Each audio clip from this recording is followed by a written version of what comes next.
Hello students, this is part 2 of advertising and salesmanship. इसमें हम लोग पढ़ रहे हैं salesmanship. So salesmanship is the art or and skill of selling a product or a service through personal interaction and communication. जब मैं किसी person से पर्सनली जाके मिल के बात करके कुछ समझा के उसको जब मैं कोई एक चीज़ सेल कर रहा हूँ उसको बोला जाता है दिस सेल्समैनशिप। फिर उसके बाद हम लोग बढ़ सकते हैं आगे, that is process of selling पे। So there are 7 steps of selling. सबसे पहले तो होता है प्रोस्पेक्टिंग, देखना कि ये मेरा पोटेंशियल कस्टमर हो सकता है या नहीं हो सकता है। फिर उसके बाद प्री अप्रोच, मुझे प्रिपेयर होना पड़ता है कि अगर मैं उसके पास जा रहा हूँ तो मुझे उससे कैसे बात करनी है, कैसे इंट्रैक्शन शुरू करना है।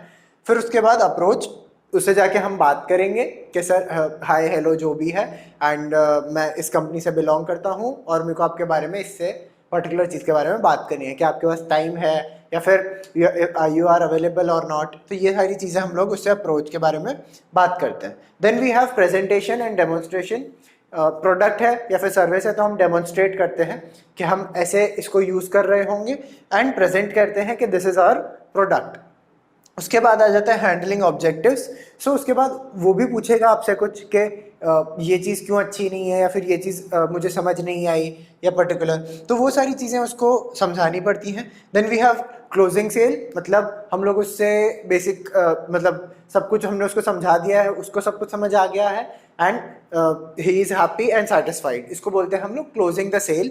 देन उसके बाद आ जाता है हमारा फॉलोअप। हम उससे पूछते हैं कि सर आप हमारा प्रोडक्ट देख के गए थे या सर्विस देख के गए थे, आपको वो प्रोडक्ट या सर्विस कैसा लगा, एंड उसके आगे आप उसको परचेज कर रहे हैं, कब कर रहे हैं, एटसेट्रा एटसेट्रा। फिर उसके बाद हम लोग आ जाते हैं क्वालिटीज़ ऑफ गुड सेल्समैन पे। तो सबसे पहली चीज़ तो यही हो जाती है कि भैया उसके बाद अच्छा कम्युनिकेशन स्किल होना चाहिए, बात करना आना चाहिए, उसको अच्छे से बात करना आना चाहिए, नहीं तो फिर वो बात ही नहीं कर पाएगा तो बेचेगा कैसे। एम्पैथी होनी चाहिए। सो ऐसा नहीं होना चाहिए कि आप बहुत ही ज़्यादा रूड हैं या फिर एक बहुत ही ज़्यादा आप ईगोइस्टिक हैं, आपको बहुत नॉर्मली अच्छे से बात करनी है। फिर प्रोडक्ट के बारे में आपको सब कुछ पता होना चाहिए।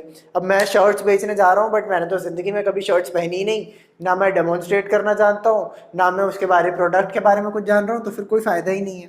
कॉन्फिडेंस होना चाहिए, आप सामने वाले पर्सन को अप्रोच कर रहे हैं, जा रहे हैं, बात कर रहे हैं, कॉन्फिडेंट ही नहीं है आदमी, अब ऐसे छुप के जाए छोटा सा होके कि हेलो सर ऐसे करके, तो नहीं अच्छा लगता, राइट, वियर्ड सा लगता है। So that is the thing, उसके पास कॉन्फिडेंस होना चाहिए। देन परसिस्टेंस, बेसिकली इसका सिनोनिम जैसा हम देख लें तो फिर उसको बोल देते हैं पेशेंस। कभी बहुत बार हम लोग को लोग मना कर देते हैं, बहुत बार लोग ऐसे ही रूडली बोल के चले जाते हैं कि नहीं चाहिए नहीं चाहिए। So you should be very positive about it, आपको बार बार अपना मोरल नहीं लूज़ करना है उसमें, तो आपको बहुत पेशेंट होकर अपने परसिस्टेंस के साथ काम करते रहना है। उसके बाद इंपॉर्टेंस क्या है सेल्समैनशिप की। सो सेल्समैनशिप इन जनरल क्यों चाहिए आपको। सबसे पहले तो कंज्यूमर रिलेशन, के कोई भी कंपनी है वो कंज्यूमर से सिर्फ एक ही जगह इंटरेक्ट करती है, that is through salesman.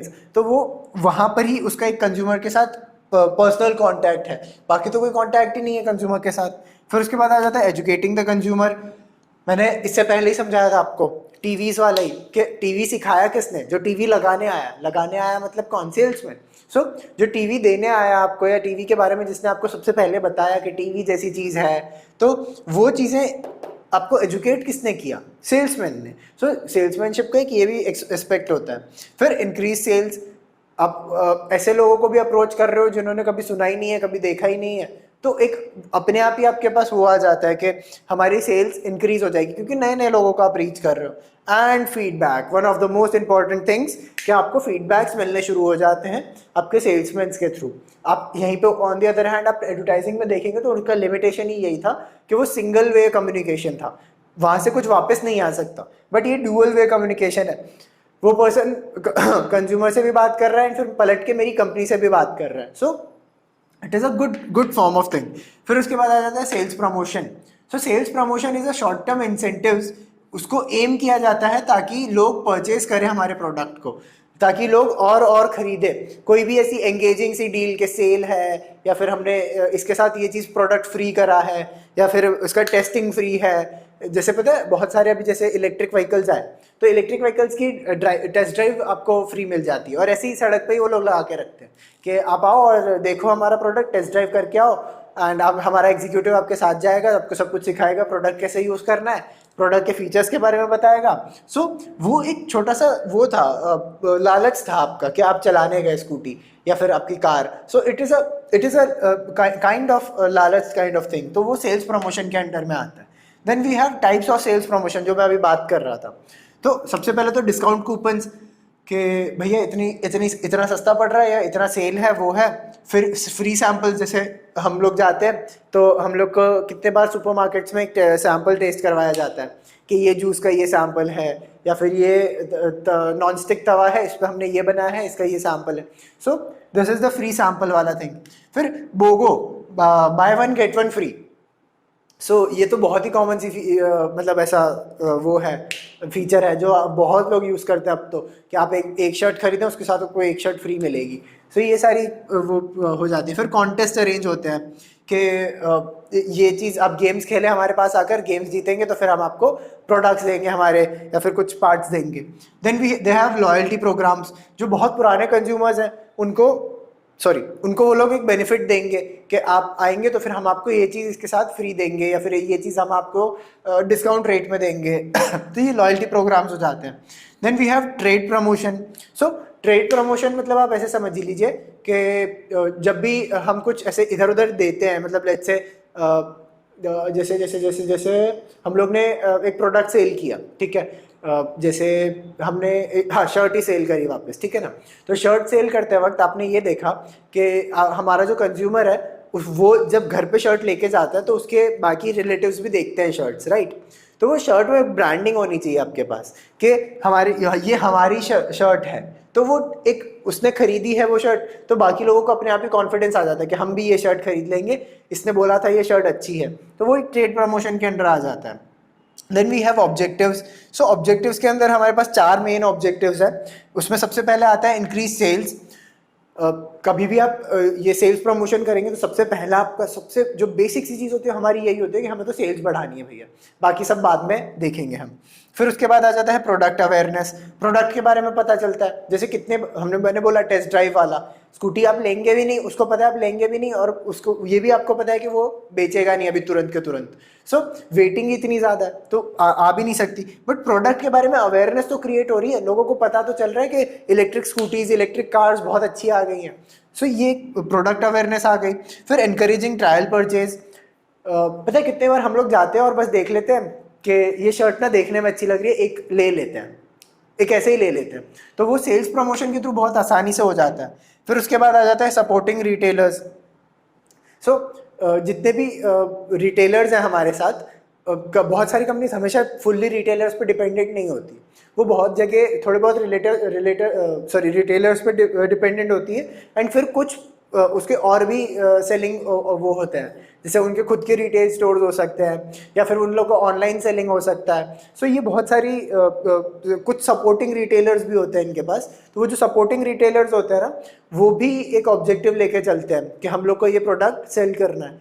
Then we have benefits, कि आप सेल्स प्रमोशन करते हैं, उसका बेनिफिट क्या है? इमीडिएटली सेल्स बूस्ट हो जाती है आपकी, इमीडिएटली बहुत सारे लोगों ने खरीद लिया। लेट्स से आप बोगो पे ले गए, bye one get one free पे आप ले गए लोगों को। Bye one get one free में इमीडिएटली बहुत सारे लोगों ने खरीद लिया, तो आपकी सेल्स एकदम से बढ़ गई। फिर दूसरा हो सकता है कस्टमर एक्विजिशन। लोगों ने देखा कि हम जो ब्रांड नॉर्मली लेते हैं उसमें तो सिर्फ एक ही प्रोडक्ट उसी प्राइस पे मिल रहा है, बट उससे 10 रुपये 20 रुपये ज़्यादा देके हमको 2 प्रोडक्ट्स मिल रहे हैं, तो वही सेम 2 प्रोडक्ट ले लेंगे लोग। तो वो नए कस्टमर आ गए ना, जो कस्टमर बाहर था हमारे रीच से, उसको भी हमने एक्वायर कर लिया। फिर उसके बाद आ जाता है इन्वेंट्री मैनेजमेंट। एक हमारा बहुत एफिशिएंट वे में इन्वेंट्री मैनेज हो जाती है, क्योंकि कॉन्स्टेंटली प्रोडक्ट सेल हो रहा है, कॉन्स्टेंटली प्रोडक्ट आ रहा है, तो बहुत अच्छा इन्वेंट्री मैनेजमेंट हो जाता है। फिर वी हैव मार्केट पेनिट्रेशन, कि हम लोग मार्केट में एक अलग जगह बनाना शुरू कर देते हैं, एकदम से मार्केट में घुस जाते हैं, जो बोलते हैं ना हम लोग, घुस गए, एकदम से पेनिट्रेट कर दिया हमने। तो हम मार्केट में अपनी जगह बनाना शुरू कर देते हैं कि let's say bye one get one free offer आया, एंड फिर उसके बाद आपने हटा दिया, बट वो ऑफर हटने के बाद भी कुछ लोग तो होंगे जिनको आपका प्रोडक्ट जेन्युइनली बहुत पसंद आया होगा, वो कोई भी रेट पे परचेस करेंगे, राइट। तो वो चीज़ें होती हैं। फिर उसके बाद आ जाते हैं कुछ चैलेंजेस पे तो ये ना बहुत छोटा सा इम्पैक्ट होता है, शॉर्ट टर्म इम्पैक्ट है। जितनी देर आपका वो बोगो चलेगा या फिर जितनी देर आपका ऑफर चलेगा या कूपन चलेंगे उतने टाइम का आपका सेल है, फिर उसके बाद उतनी सेल नहीं रहती है। फिर we have profit margin impact. Profit भी तो आपका जा रहा है, आप एक ही सेम प्राइस में थोड़ा सा प्राइस इंक्रीज करके दो प्रोडक्ट बेच रहे हैं तो उसमें आपका प्रॉफिट भी तो कितना सारा चला गया। वही सेम प्राइस पर दो दो बेच रहे होते तो प्रॉफिट बहुत सारा आता आपके पास। फिर कंज्यूमर एक्सपेक्टेशंस, कंज्यूमर अब एक्सपेक्ट करेगा भैया आप दो प्रोडक्ट दे रहे थे उसी प्राइस में, अब क्यों एक प्रोडक्ट दे रहे हो 10 रुपए कम करके, ऐसे तो नहीं चलेगा। हमें हमें तो वही प्राइस में दो ही प्रोडक्ट चाहिए या फिर हमें तो यही पर्टिकुलर प्राइस चाहिए। So these are some drawbacks और challenges in this sales promotion. So ये हमारा खत्म होता है यहाँ पर सेल्समैनशिप। इसके बाद हम लोग नेक्स्ट चैप्टर शुरू करेंगे। Thank you.